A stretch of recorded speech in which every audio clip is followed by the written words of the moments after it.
రాష్ట్ర వ్యాప్తంగా ఏదైతే తెలుగుదేశం అధినేత చంద్రబాబు గారు, జనసేన అధినేత పవన్ కళ్యాణ్ గారు కలిసి ఉమ్మడిగా సంయుక్తంగా ఈ యొక్క ప్రజా వ్యతిరేక వైఎస్ఆర్ కాంగ్రెస్ పార్టీ ప్రభుత్వానికి వ్యతిరేకంగా పోరాటాలు చేస్తూ ఉన్నారు.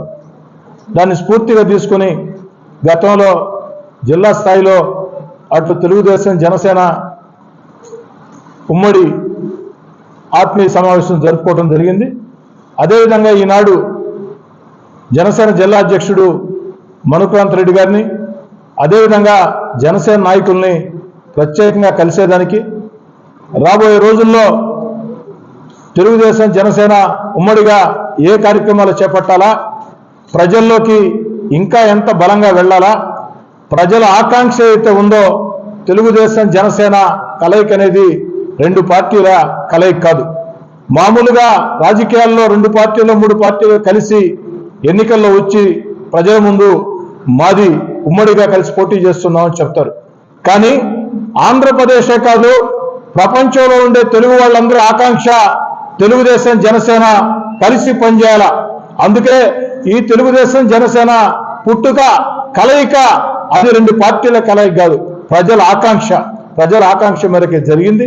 అదేవిధంగా భవిష్యత్తులో సంక్రాంతి పూర్తయిన తర్వాత నెల్లూరు రూరల్ నియోజకవర్గ స్థాయిలో తెలుగుదేశం పార్టీ జనసేన ఉమ్మడి కార్యకర్తల సమావేశం ఉంటుంది.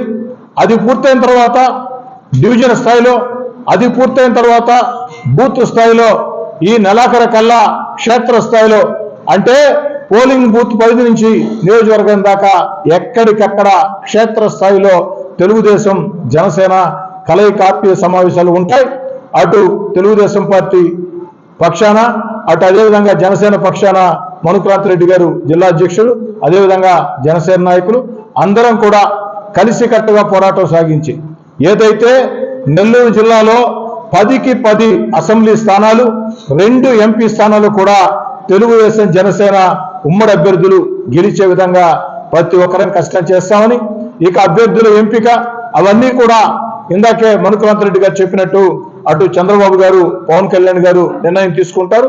చంద్రబాబు నాయుడు గారు పవన్ కళ్యాణ్ గారు తీసుకున్న నిర్ణయాన్ని నెల్లూరు జిల్లాలో ఉండే ప్రతి తెలుగుదేశం జనసేన కార్యకర్త నాయకుడు శిరసా వహించి పూర్తి స్థాయిలో ఈ జిల్లాలో గత ఎన్నికల్లో ఏదైతే వైఎస్ఆర్ కాంగ్రెస్ పార్టీ క్లీన్ స్వీప్ ఏ విధంగా చేసిందో ఈసారి జరిగే ఎన్నికల్లో 10కి 10 ఎమ్మెల్యే స్థానాలు, 2 ఎంపీ స్థానాలు తెలుగుదేశం జనసేన క్లీన్ స్వీప్ చేయబోతుంది.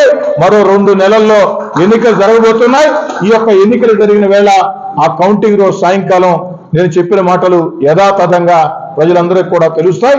ప్రజల్లో ఒక బలమైన వ్యతిరేకత, ఈ రాష్ట్రంలో వైఎస్ఆర్ కాంగ్రెస్ పార్టీ ప్రభుత్వాన్ని గద్దె దించాలా అన్న బలమైన ఆకాంక్ష ప్రజల్లో ఉంది.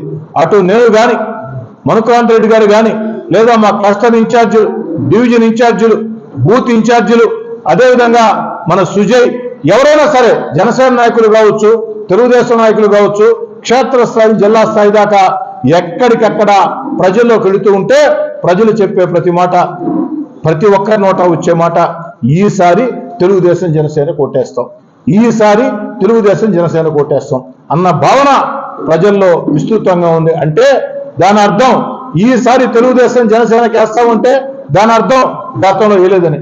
ఆ మాట బలంగా వినపడుతూ ఉంది ఎక్కడికెక్కడ. నిన్న సాయంకాలం నేను ఒక్కడే ఒంటరి కార్యక్రమం భాగంగా వెళుతూ ఉంటే కరెంట్ ఆఫీస్ సెంటర్లో ఒక 5-6 మంది యంగ్స్టర్స్ వచ్చి, ఏం డోకాలేదు సార్, ఏం ఆలోచన చేయకండి, మేమంతా జనసేన, మేమంతా పవన్ కళ్యాణ్ గారి అభిమానులవి, మేమందరం కూడా కష్టపడి పనిచేస్తాం. అంటే వాళ్ళు ఎవరో కార్యకర్తలు కూడా కాదు, అభిమానులు. అంటే అంత భావన ప్రజల్లో బలంగా ఉంది.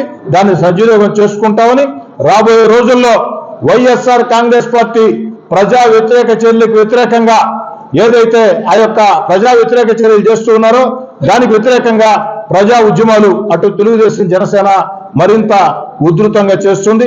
ఇప్పటికే గత 5 ఏళ్లుగా నెల్లూరు జిల్లాలో ఏదైతే జనసేనని కష్టపడి జిల్లా అధ్యక్షుడిగా మనుక్రాంత్ రెడ్డి గారు కానీ, వారి మిత్ర బృందం కానీ వారందరూ నడిపిస్తున్న తీరు, అదేవిధంగా నేనంటే ఓ ఏడాది ముందు తెలుగుదేశం పార్టీలోకి వచ్చా.